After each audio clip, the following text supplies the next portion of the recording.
It's kind of weird that they made a sequel to Atlantis: The Lost Empire, since the first film wasn't a big box office success. Granted, I consider it as an underrated classic. I mean, I love the first movie. You already saw, if you saw my review for the Disney Year Part 1 of the Disney animated films, I thought the first film was so underrated and... Crazy drunk drivers. So, like I said, I freaking love the first movie. It's very underrated. So, you might be thinking that I actually like the sequel, right? It's not that good, I will admit. I'm glad I saw it when I was a kid, but it's just forgettable. One of the most forgettable Disney sequels I've seen so far.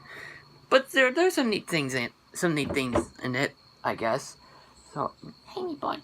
So, the story is about Milo Thatch, who was not voiced by Michael J. Fox, instead is voiced by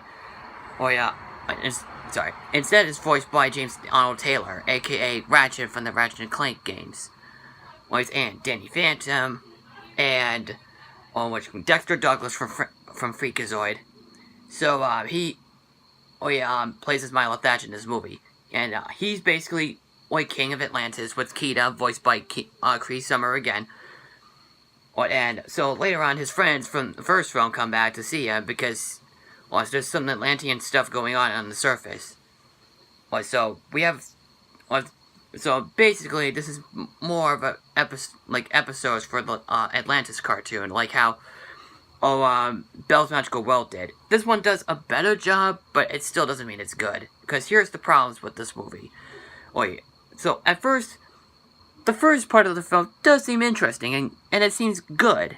But then, later on, it just gets tiring and boring. It's just, I don't know. But honestly,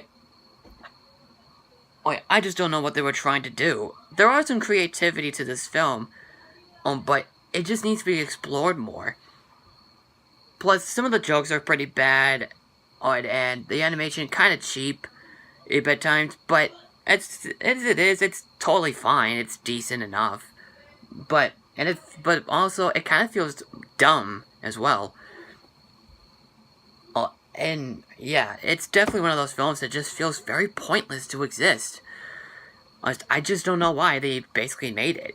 The best way for me to describe this film is not necessarily bad, it's just kind of worse than Return-DisneyYear. It's pretty, very mediocre.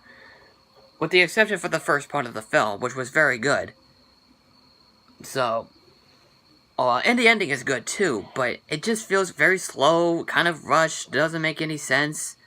With some creativity, but I don't know. Hold on, sorry. Relax. Sorry, my dog is hacking. Well, my parents' dog. So overall, I don't really care for it. I'm just more of the first film, though. So, if you guys just want to see in a sequel to Atlantis: The Empire, I guess it's harmless enough. But I kind of recommend just to skip this one. So, if you have seen it, what did you think about it? Just comment below, follow me on Twitter and Facebook at Stardust, and don't forget to subscribe, click like on the video, and share the video on the Bostonian Critic, and I will see you in the next video.